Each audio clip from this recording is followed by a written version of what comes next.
Well, thank you so much, everyone. And thanks for Catherine for hosting me here today, and also the board of Alberta Enterprise Group. I think you have done wonders with the organization since I left it, and I'm just so amazed at the work that you've done, the group that you've put together, and the publication that you've put in front of me with lots and lots of policy ideas. I'm looking forward to reading that more thoroughly. And before I get to anything else, let me just give you all a great big thank you for helping Alberta to recover from all the economic turmoil that we've been through in the past few years.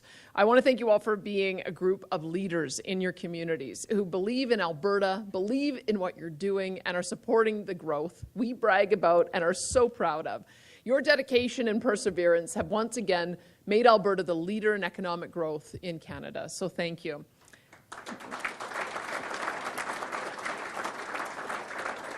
I have to say, as a former president of Alberta Enterprise Group, this feels very much like coming home. For those of you who are not members, this is the economic diversity in action right here in this room. Just look at the current leadership position. We've got people from transportation and construction, finance and investment, oil and gas, technology and consulting, sports and marketing, labor relations and accounting, and of course, community service.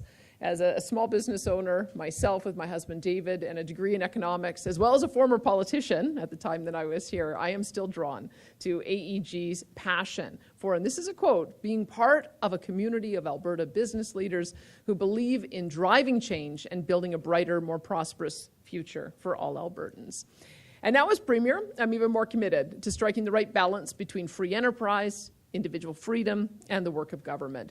It has been my goal from day one to make Alberta a better place to live, enable opportunities for leaders like you, attract investment, and create prosperity for every Albertan. We've made investments in a wide range of industries, from energy to agriculture, tourism to tech and innovation, and our strong economy, quality of life, abundant opportunities, and affordable childcare are encouraging people from across Canada and around the world to make Alberta their home.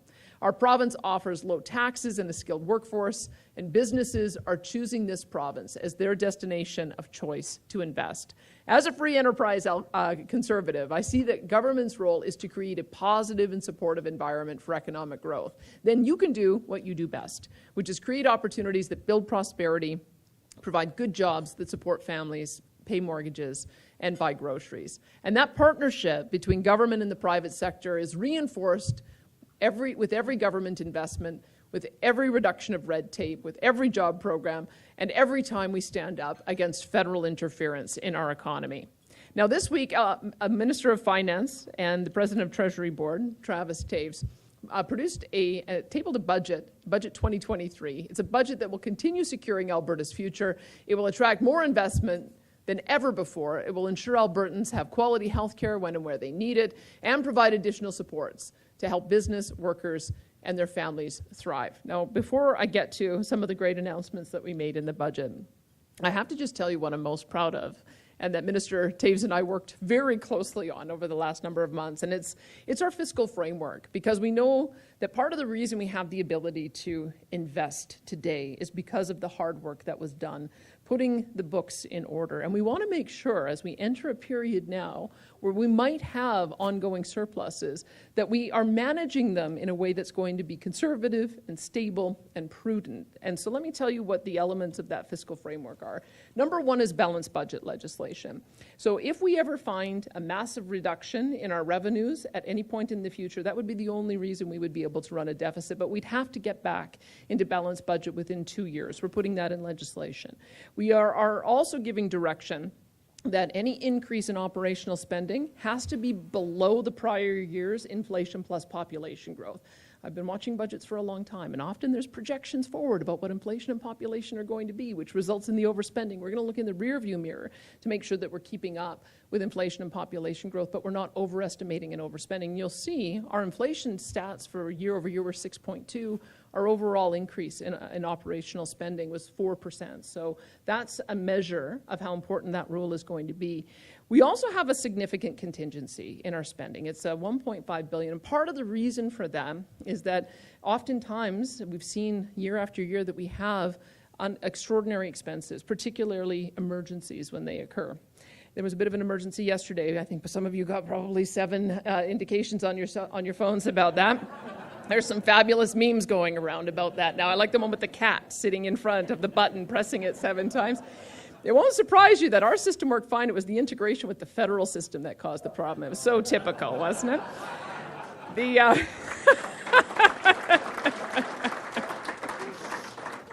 But we do have emergencies that happen almost every year. So we've put aside $1.5 billion so that we have the money up front so that we can pay for that without having to do any kind of extraordinary budget supplementary estimates. We also have a surplus allocation strategy. And there's only 3 things that our future surpluses are going to be used for. And keep in mind, we're going to have future surpluses. That's the whole point of having a fiscal framework in place. So 50% of that is going to go to debt repayment. I know that so many of us felt proud of the Klein era of getting debt-free without raising taxes, and we're going to put ourselves on a permanent track to eliminate the debt with that surplus management strategy. In addition, the other thing that we'll be able to pay for is investments in our Heritage Savings Trust Fund. And the finance minister surprised me by saying that we were putting an additional $2 billion this year, but also we're going to keep investing all of the investment income from the fund into the fund. He loves to tell a story that he got his staff to look at what the Heritage Savings Trust Fund would be today if we had been doing that from the beginning. It would be $300 billion. It would be generating $20 billion in investment income. And if you talk about weaning ourselves off the roller coaster of resource revenues, that's the reason we have to make the decisions today so that 20 or 30 years from now, we're setting our kids and grandkids up to be able to have that long-term stable source of funding. That's the reason that's part of the fiscal framework. And then finally as well, we also know from the legacy of Premier Ed Stelmach how important it is that we invest in municipalities for their capital needs as well as our transportation and infrastructure sector. That we always talk about how that kind of spending should be counter-cyclical so that we can keep the construction industry going when things are bad. But I think it was Premier Stelmach, he said, you know what, we also have to be able to keep on building to manage growth pressures, and we are going to keep on growing. So you will see that there's been a lot of stability over the last 10 years in our capital budget, and that's the reason that's going to continue. But that's also where we can be using our surpluses to make one-time spending. That's the purpose behind the Alberta Fund. People are saying, well, what is this all about?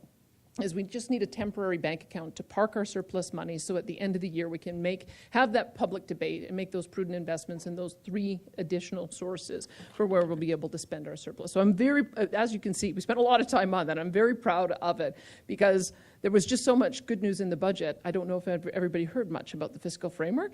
Now you have. So let me get on to the other great news that was in the budget. You have already heard me talk about the $729 million of venture capital investment in Alberta in the last year, shattering the record for the 4th year in a row. You've also heard me talk about how our province has restored the jobs lost during the pandemic, creating 82,000 net new jobs in 2022, leading the country in job growth. And in January alone, we added an additional 20,000 new jobs. And that's 1/4 of all the jobs created in the entire country. And Budget 2023 builds on the foundation we've created with the focus on job creation, economic growth, diversification, and investment attraction. It sends a loud message to the rest of the country and the world that Alberta continues to be open for business, that we have more opportunities, well-paying jobs, and are supporting strategic and emerging sectors. I must say that completely.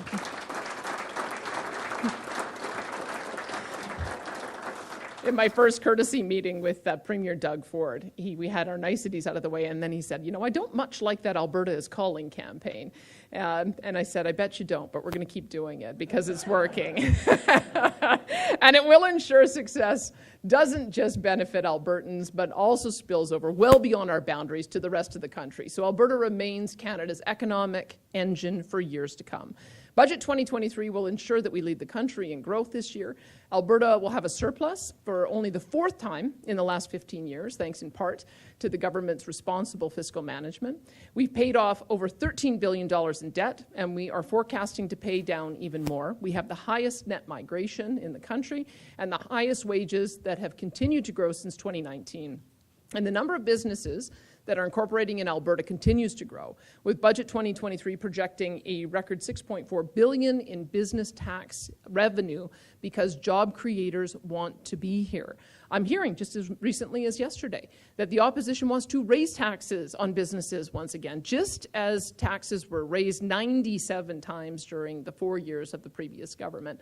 Those increases, combined with mountains of debt, led to investment fleeing the province, Albertans losing their jobs, a drop in the average take-home pay for families, and worst of all, a loss in faith in Alberta as the province experienced 13 consecutive quarters of interprovincial net out migration, something previously unseen in our province. Now, in contrast, Budget 2023's lower debt servicing costs and higher revenue, including from job creators and highly paid workers who've chosen Alberta, will help support high-quality healthcare, education, job training, infrastructure investments, and supports for Albertans struggling through the affordability crisis. We are delivering real relief for Albertans through the inflation crisis and helping families and those most vulnerable with the rising costs of everyday necessities. But we also want to ensure that we create conditions where Albertans have good-paying jobs to help support their families. So one of the questions that we have to ask ourselves is this: do we want a government laser-focused on continuing to build on this foundation and grow the Alberta advantage, or do we want to put it all at risk? Do we want to continue building a strong, stable Alberta, and Alberta focused on growing the economy, job creation, and ensuring families can pay their bills? Or do we want to go back to a risky economic experiment? There's a lot more I could discuss about how Budget 2023 secures Alberta's advantage by attracting more investments and helping businesses and entrepreneurs thrive, but I'll leave that to a little bit later when we get into the Q&A. Because I want to talk right now about how building a positive economic environment is about more than businesses. It's about families, it's about communities. People want to live and work in vibrant and safe communities where their children can get a good education and their families have access to high-quality health care. Budget 2023 makes record high investments in healthcare, including support for community care, continuing care, and home care programs. These investments will attract more doctors, more nurses, more paramedics, and other healthcare workers, improve primary care and also ambulance response times, and build more long-term addiction recovery services. This health spending will also help build, expand, repair, maintain facilities across the province. Red Deer Regional Hospital, the Stollery Children's Hospital in Edmonton, a North Calgary Airdrie Regional Health Centre, the Strathcona Community Hospital, and new upgraded facilities in Pisano, Cardston, and Whitecourt. And to secure Alberta's future, Budget 2023 makes historic investments in education as well. I was surprised even the ATA noted that a couple of days ago. School boards will be able to hire more staff to meet enrollment, including the ability to hire more teachers, education assistants, bus drivers, and school support staff. Students of refugee families and those with special needs will get the learning supports they need through enhanced funding for English as a second language. Alberta also needs to attract and retain more social service workers in support areas. And in Budget 23, what we have done is increase wages for over 20,000 workers in the disability services, homeless shelters, and family violence prevention programs. Some of those programs hadn't seen an increase in their contracts since 2014. And our excellent Seniors, Community and Social Services Minister, Jeremy Nixon, did a lot of work to advocate for that community. And we also know that people cannot work when they don't feel that their families and communities are safe. That's why Budget 2023 makes significant investments in community safety. These include more policing, more addiction crisis spaces, and help for survivors and victims of human trafficking, and an Alberta office to combat trafficking in persons. And while mental health and addiction are healthcare issues, expanding prison recovery services will also help communities be kept safe as well. I should just say for a minute our approach in mental health and addiction, because it's becoming known as the Alberta model. And we had an historic conference last week with 1,300 people from across the North America coming to find out what it is that we're doing here. And I do want to give credit to Premier Jason Kenney for launching into this program and hiring Marshall Smith as our first Chief of Staff in mental health and addiction. I've made him my Chief of Staff for government, and so he is continuing his work. We're 4 years into an 8-year strategy, and the strategy centers around believing in every single person, believing in their recovery, believing that they can be saved. And so we have taken the approach where we removed all of the user fees that were under the previous government on publicly delivered addiction treatment beds. It used to cost $40 a day. Now anyone can get access to those programs without paying out of pocket. We also have expanded the number of beds so that we're going to be able to offer those services to 10,000 Albertans a year.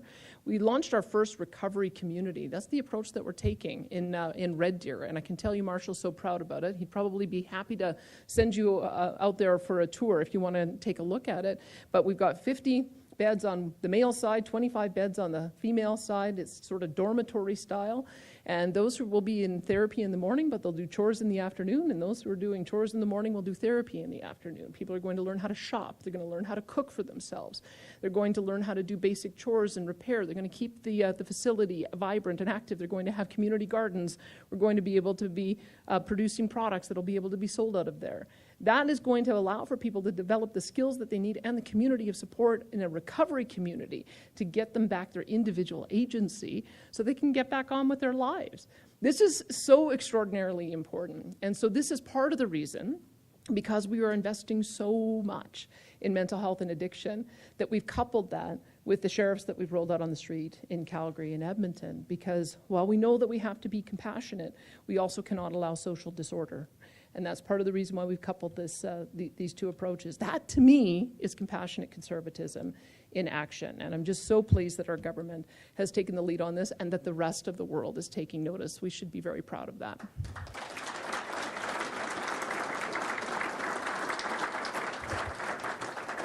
And Budget 2023 is not just a funding document, it's an enabling document. Every investment enables businesses, families, communities, educational institutions, and others to lead and take action. Every investment relies on partnership and local initiative. Partners, friends, and colleagues. Budget 2023 will help build a bright economic future with continued diversification, more jobs, higher job skills, and more high-quality education. It will transform the healthcare system, help people with the high cost of living, and keep our communities safe. It is all about achieving the right balance among free enterprise, individual freedom, and the work of government. Budget 2023 is a tool to help make Alberta a better place to live and do business and create prosperity for each and every Albertan. And I look forward to working with all of you to achieve that vision.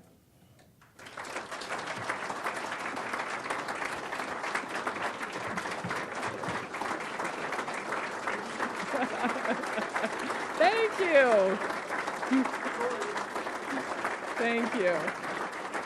Awesome. Thank you so much.